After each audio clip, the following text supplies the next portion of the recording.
Paris ಒಲಿಂಪಿಕ್ಸ್ನಲ್ಲಿ ಬಂಗಾರದ ಪದಕದ ಭರವಸೆ ಮೂಡಿಸಿದ್ದಾರೆ ನಮ್ಮ ಭಾರತದ ಕ್ರೀಡಾಪಟು. ಶೂಟಿಂಗ್ ವಿಭಾಗದಲ್ಲಿ ಮಹಿಳಾ ಆಟಗಾರ್ತಿ ಮನು ಫೈನಲ್ಗೆ ಲಗ್ಗೆ ಇಟ್ಟಿದ್ದಾರೆ.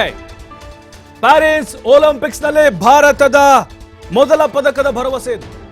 ಮಹಿಳಾ ಶೂಟಿಂಗ್ ವಿಭಾಗದಲ್ಲಿ ಮನು ಬಾಕರ್ ಫೈನಲ್ಗೆ ಲಗ್ಗೆ ಇಟ್ಟಿದ್ದಾರೆ. ಮಹಿಳೆಯರ 10 ಮೀಟರ್ ಏರ್ ಪಿಸ್ತೂಲ್ನಲ್ಲಿ ಬಾಕರ್ ಸಾಧನೆ ಮಾಡಿದ್ದಾರೆ. ಭಾರತಕ್ಕೆ ಸಿಹಿ ಕೊಟ್ಟಿದ್ದಾರೆ 20 ವರ್ಷದ ಮನು ಬಾಕರ್.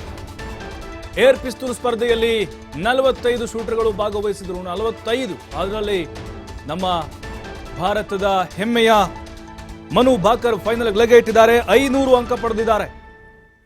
ಈ ಮೂಲಕ ಮನು ಬಾಕರ್ ಸಾಧನೆಯನ್ನ ಮಾಡಿದ್ದಾರೆ. ಯಾಕಂದ್ರೆ ಟೋಕಿಯೋ ಒಲಿಂಪಿಕ್ಸ್ನಲ್ಲಿ ಅವರು ಸ್ವಲ್ಪದರಲ್ಲಿ ಮಿಸ್ ಆಗಿದ್ರು.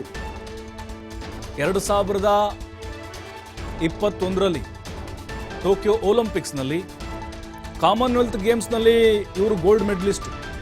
ಜೊತೆಗೆ ISSF ಏನಿದೆ ಆ ಒಂದು ಕ್ರೀಡಾಕೂಟ, ಅದರಲ್ಲಿ 2 ಮೆಡಲ್ ತೆಗೆದುಕೊಂಡಿದ್ದಾರೆ. 16 ವರ್ಷದಲ್ಲಿದ್ದಾಗಲೇ ಮನು ಬಾಕರ್ ಏನು ಶೂಟರ್ ಇದ್ದಾರೆ, ಅಪ್ರತಿಮ ಸಾಧನೆಯನ್ನ ಮಾಡಿದ್ದಾರೆ. ಈಗ ನಮ್ಮ ಭಾರತಕ್ಕೆ ಚಿನ್ನದ ಪದಕದ ಭರವಸೆಯನ್ನ ಮೂಡಿಸಿದ್ದಾರೆ. 10 ಮೀಟರ್ ಏರ್ ಪಿಸ್ತೂಲ್ನಲ್ಲಿ ಸಾಧನೆಯನ್ನ ಮಾಡಿದ್ದಾರೆ. 500 ಅಂಕಗಳನ್ನು ಗಳಿಸಿದ್ದಾರೆ. ಫೈನಲ್ಗೆ ಎಂಟ್ರಿ ಕೊಟ್ಟಿದ್ದಾರೆ.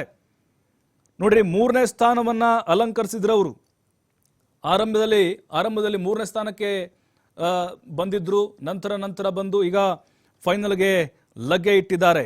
2024ರ ಪ್ಯಾರಿಸ್ ಒಲಿಂಪಿಕ್ಸ್ ಕ್ರೀಡಾಕೂಟ ಒಂದು ರೀತಿ ನಮಗೆ ಆರಂಭದಲ್ಲೇ ಒಂದು ಭರವಸೆಯನ್ನು ಮೂಡಿಸ್ತಾ ಇದೆ. ಮಹಿಳೆಯರ ಶೂಟಿಂಗ್ ವಿಭಾಗದಲ್ಲಿ ಈಗ ಫೈನಲ್ಗೆ ಲಗ್ಗೆ ಇಟ್ಟಿದ್ದಾರೆ. ನಿಜಕ್ಕೂ ಅತ್ಯದ್ಭುತವಾದಂತಹ ಸಾಧನೆಯನ್ನ ಮನು ಬಾಕರ್ ಮಾಡಿದ್ದಾರೆ ಅಂತ ಹೇಳ್ಬೋದು. ಒಟ್ಟು 45 ಶೂಟರ್ಗಳು ಭಾಗವಹಿಸಿದ್ರು. 10 ಮೀಟರ್ ಏರ್ ಪಿಸ್ತೂಲ್ ವಿಭಾಗದಲ್ಲಿ ಮನು ಬಾಕರ್ ಅವರು 27 ಬಾರಿ ಇನ್ನರ್ ಟೆನ್ಸ್ಗೆ ಶೂಟ್ ಮಾಡಿದ್ದಾರೆ. ನೋಡಿ, ಆ ದೃಶ್ಯಗಳು ನೋಡ್ತಾ ಇದ್ದೀರಿ. ನಮ್ಮ ಮನು ಬಾಕರ್ ಇದ್ದಾರೆ, ನಿಮ್ಗೆ ಗೊತ್ತಾಗುತ್ತೆ. ಜರ್ಸಿ ನೋಡಿದ್ರೆ ಇಂಡಿಯಾದು ಯಾವ ರೀತಿ ಶೂಟ್ ಮಾಡ್ತಿದ್ದಾರೆ ಅಂತೇಳಿ. 27 ಬಾರಿ ಇನ್ನರ್ ಟೆನ್ಸ್ಗೆ ಶೂಟ್ ಮಾಡಿ ಸಾಧನೆ ಮಾಡಿದ್ದಾರೆ. ನಂತರ ಅದೇ ರೀತಿಯಾದಂಥ ಸ್ಥಿರ ಪ್ರದರ್ಶನವನ್ನ ಅವರು ಉಳಿಸಿಕೊಂಡಿದ್ದಾರೆ. ಮೊದಲ ಸಿರೀಸ್ನ 10 ಶಾಟ್ಸ್ನಲ್ಲಿ 197 ಅಂಕವನ್ನ ಗಳಿಸಿದ್ರು. 10 ಶಾಟ್ಸ್ನಲ್ಲಿ ನೋಡಿ 97 ಅಂಕವನ್ನ ಪಡೆದುಕೊಂಡಿದ್ದಾರೆ. ಅದಾದ್ಮೇಲೆ ಅದನ್ನು ಪೂರ್ಣಗೊಳಿಸೋಕೆ 10 ಶಾಟ್ಸ್ನಲ್ಲಿ 7 ಇನ್ನರ್ ಶಾಟ್ ಆಗಿದ್ವು. 2ನೇ ಸಿರೀಸ್ನಲ್ಲಿ ಇದೇ ಲಯವನ್ನ ಮುಂದುವರಿಸಿದ್ರು. ಮನು 97 ಅಂಕಗಳನ್ನು ಕೂಡ ಕಲೆ ಹಾಕಿದ್ರು.